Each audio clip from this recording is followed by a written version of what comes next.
Hey guys, welcome to stock taking channel. कैसे हो आप सब लोग? आप सब अच्छे होंगे। इस वीडियो में हम एनालिसिस करेंगे ग्लेनमार्क की स्टॉक के बारे में। अगर आप ग्लेनमार्क के स्टॉक खरीदना चाहते हो या फिर इसके अंदर पोजीशन बनाना चाहते हो, शॉर्ट सेल करना चाहते हो, कुछ भी करना चाहते हो, तो इस वीडियो को आप जरूर देखो। इस वीडियो को देखने के बाद आपको कहीं ना कहीं एक हेल्प होगा।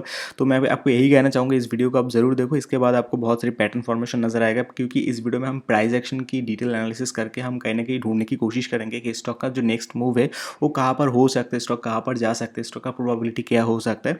तो चलिए शुरू करें। तो फर्स्ट ऑफ ऑल, अगर मैं इसको इसका जो चार्ट है ना, मतलब कहीं ना कहीं देखा जाए कि हाँ, मतलब स्टॉक अभी एक ऊपर की तरफ जा रहा है, तो दैट इज एक हाई फॉर्मेशन बना के ऊपर की तरफ जा रहा है, तो दिस इज अ प्रोबेबिलिटी, हाँ, कि वो ऊपर की तरफ जा रहा है। तो प्रोबेबिलिटी अगर ऊपर की तरफ जा रहा है तो हमको क्या करना चाहिए? बाइंग करना चाहिए, राइट। तो बाइंग करने के लिए भी कुछ स्ट्रैटेजी होता है, कुछ टेक्निकल सिस्टम होता है। उस टेक्निकल सिस्टम को फॉलो करना ज़रूरी है। सिर्फ अगर आप फंडामेंटल को टच करेंगे तो कुछ नहीं हो सकता। आपको टेक्निकली भी समझना पड़ेगा कि फंडामेंटली तो स्टॉक स्ट्रांग है एंड स्टॉक कहने के इसी जगह से ऊपर जाना चाहिए था, लेकिन टेक्निकली तो उसको नीचे आना चाहिए था, और अभी उसको और भी थोड़ा नीचे भी आना चाहिए, राइट।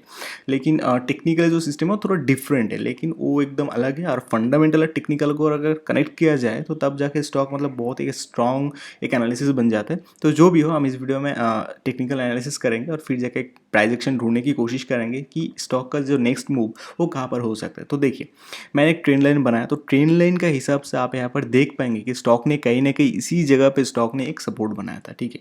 तो इसी जगह से उसने स्टार्ट किया, फिर से इसी जगह पे सपोर्ट बनाया। तो अभी एक प्रोबेबिलिटी क्या हो नहीं सकता कि स्टॉक फिर से इसी जगह पे आकर इसी जगह पे एक सपोर्ट बनाए और यहाँ से फिर से ऊपर जाए। ऐसा प्रोबेबिलिटी नहीं हो सकता क्या?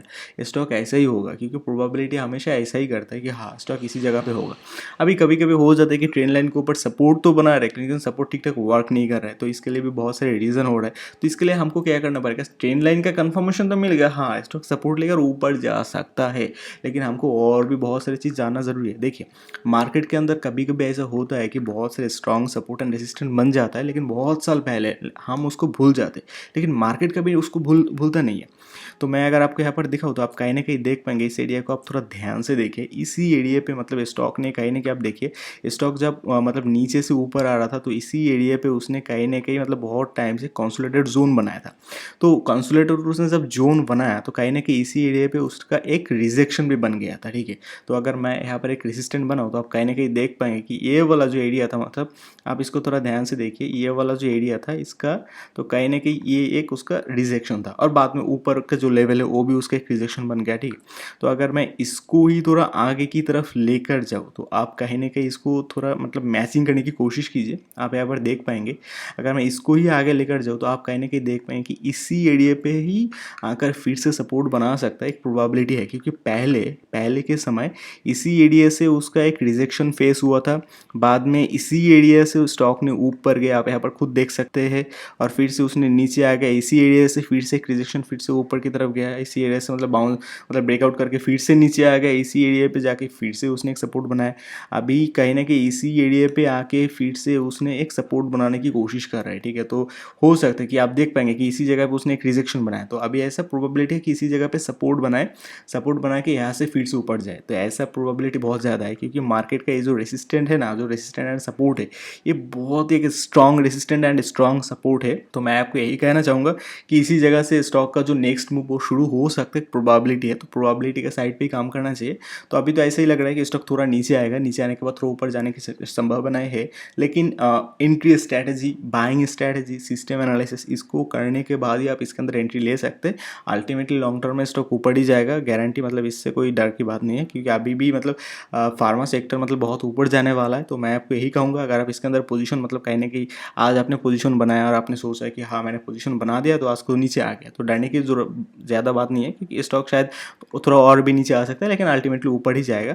और अगर मैं इसके अंदर खुद मतलब पोजीशन बनाऊँ तो मैं तो कहीं ना कहीं इसी एरिया के अंदर स्ट्रैटेजी यूज़ करके पोजीशन बनाऊंगा, क्योंकि मैं तो टेक्निकल एनालिसिस करके मतलब बहुत ही एडवांस लेवल पे मैं इसके अंदर काम करूंगा। तो इसीलिए मैं इसका जो स्टॉप लॉस मतलब स्टॉप लॉस मैं जो रखूंगा वो भी मैं आपको बताना चाहूँगा। मैं सीधा ट्रेंड लाइन का नीचे ही स्टॉप लॉस रखूंगा, और जो कि मेरा जो सपोर्ट होगा, सपोर्ट का नीचे भी स्टॉप लॉस होगा। अगर इसको ब्रेकआउट करे तो कहीं ना कहीं कितना नीचे जाएगा मुझे भी नहीं पता, तो मैं इतना नुकसान तो मैं मतलब सह नहीं सकूँगा। तो मैं कहीं ना कहीं इसी एरिया से ही मतलब स्टॉक को मैं कहीं ना कहीं उसको मतलब छोड़ दूंगा, बस इतना ही। तो मुझे ऐसा लगता है कि हाँ, स्टॉक मतलब कहीं ना कहीं अभी ऊपर तो जा सकता है, स्टॉक ऊपर जा सकता है, प्रोबेबिलिटी है। तो इसका जो टारगेटेड लेवल है, तो टारगेटेड लेवल मैं कहाँ पर रखूँ? देखिए टारगेट लेवल रखने के लिए भी आपको कहीं ना कहीं उसका जो एक सपोर्ट एरिया होगा वो सपोर्ट एरिया ढूंढना पड़ेगा। जो प्रीवियस टाइम पे बहुत ज़्यादा स्ट्रॉन्ग सपोर्ट था, अभी शायद उसका रेसिस्टेंट बन सकता है। तो अगर मैं आपको दिखाऊँ तो आप कहीं ना कहीं देख पाएंगे कि ये स्टॉक ने जब कहीं ना कहीं इसी जगह से स्टॉक ने मतलब नीचे आ गया था, तो आप यहाँ पर ध्यान से देखिए कि इसी जगह पे उसने एक मतलब कहीं ना कहीं एक सपोर्ट बनाया। अब देखिए ये वाला उसका एक सपोर्ट था, ठीक है, इसी जगह से मतलब कहीं ना कहीं ऊपर चले गए। अगर इसको ही मैं इसको कंटिन्यू करके आगे लेकर जाऊँ तो आप कहीं ना कहीं देख पाएंगे कि इसी जगह से फिर से इसी एरिया से उसने एक क्या दिया, रिजेक्शन दिया। तो अभी प्रोबेबिलिटी हो सकती है कि फिर से स्टॉक इसी जगह से एक रिजेक्शन देकर फिर से ट्रेंड लाइन के पास आकर सपोर्ट ले और फिर से कहने की ऊपर जाने की कोशिश करे, ऐसा प्रोबेबिलिटी है।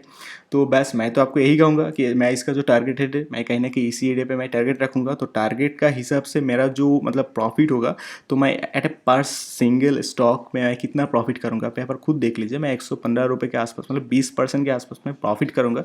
मतलब अगर अभी जो प्राइस चल रही है इसी प्राइस से भी मैं खरीदूँ, लेकिन मैं तो कहीं ना कहीं मतलब और भी नीचे से खरीदने की कोशिश करूँगा। तो कोई बात नहीं, और जो स्टॉप लॉस होगा बहुत ही कम होगा, आप खुद ही देख सकेंगे कि कहाँ पर मतलब टारगेट होगा और कहाँ पर स्टॉप लॉस होगा। तो बस मैं इतना ही कहना चाहता हूँ।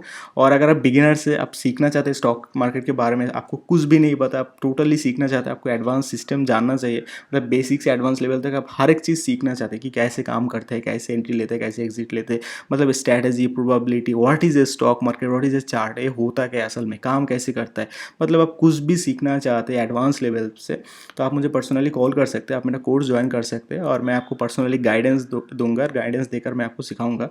तो बस मैं इस वीडियो में इतना ही कहना चाहूँगा। अपना ख्याल रखना, टेक केयर।